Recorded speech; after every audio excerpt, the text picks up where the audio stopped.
Your Majesties, ladies and gentlemen, this award has special meaning for me because of a family connection to Spain. The connection goes back more than 500 years to 1492, when the Jews of Spain were expelled by the Inquisition. My wife, Kiku Adato, is a Sephardic Jew whose family traces its origins to Sevilla.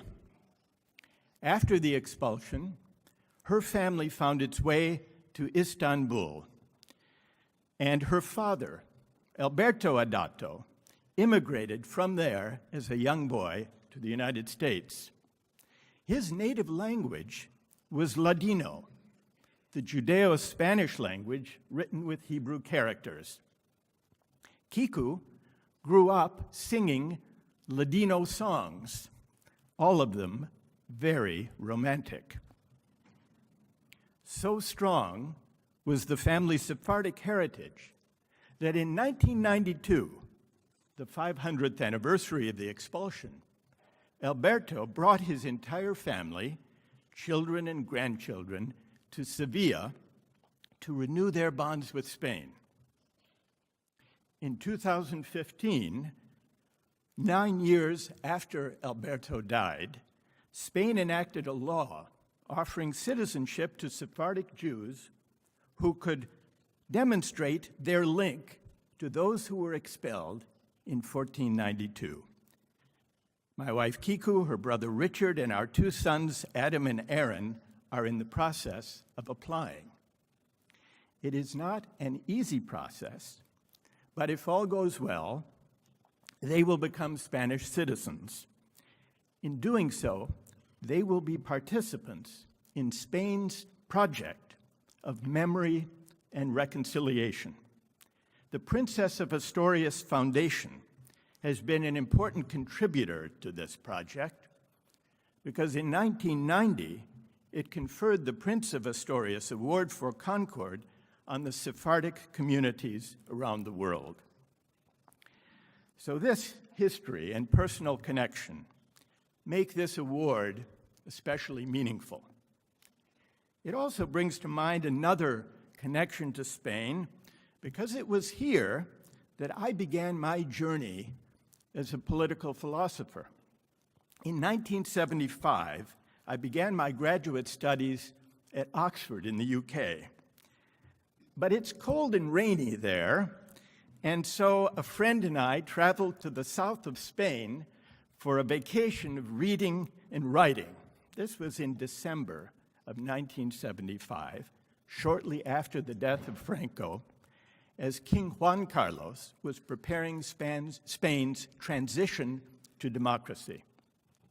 We rented a small house in a village on the Costa del Sol. At the time, I was trying to decide whether to pursue economics or philosophy. I had begun a paper on welfare economics, and my friend, a mathematical economist, was going to collaborate with me on the more technical aspects of the paper. But my friend kept rather strange hours, staying up until 5 in the morning and sleeping late into the afternoon. So late that we often had to run to reach the one restaurant in the village before it closed for lunch. Thanks to my friend's strange schedule, my mornings were free to read philosophy. During my weeks on the Costa del Sol, I read for the first time Immanuel Kant's Critique of Pure Reason, John Rawls's The Theory of Justice, and Hannah Arendt's The Human Condition.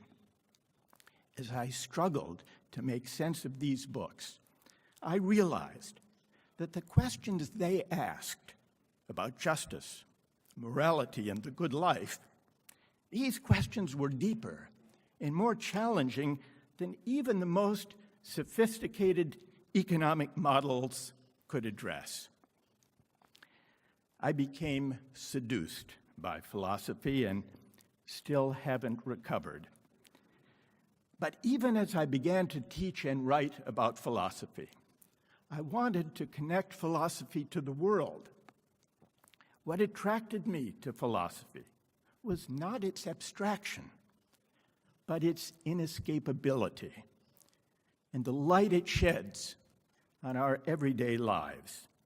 Understood in this way, philosophy belongs not only in the classroom, but in the public square, where citizens reason and argue about the common good.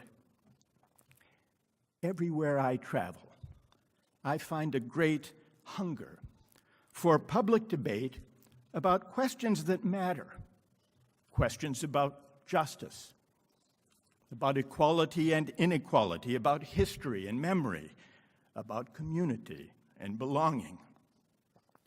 Recently, on a trip to Brazil, I visited a favela, one of those massive hillside slums in Rio de Janeiro. I had a conversation there with a group of community leaders and young activists about finding their voice and building community, even amidst poverty and violence. Chairing that meeting was a man named Reginaldo, who had grown up in the favela. Reginaldo told me how he had fallen in love with philosophy. Illiterate until the age of 25, he worked as a waste picker, going from door to door in affluent neighborhoods, picking things of value from people's trash barrels. One day, he found a torn book. As he was struggling to understand it, the owner of the house saw him and asked what he was doing. It turns out the torn book contained part of Plato's dialogue about the trial of Socrates. And so the owner, who turned out to be a retired professor of philosophy, began teaching Reginaldo how to read, and together, over the years, they discussed Plato. Reginaldo still lives in the favela and leads discussions there.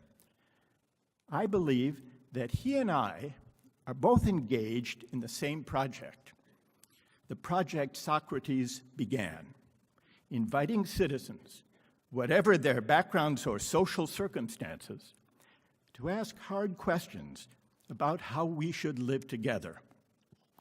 Today, when democracy is facing dark times, asking these questions is our best hope for repairing the world in which we live. Thank you very much.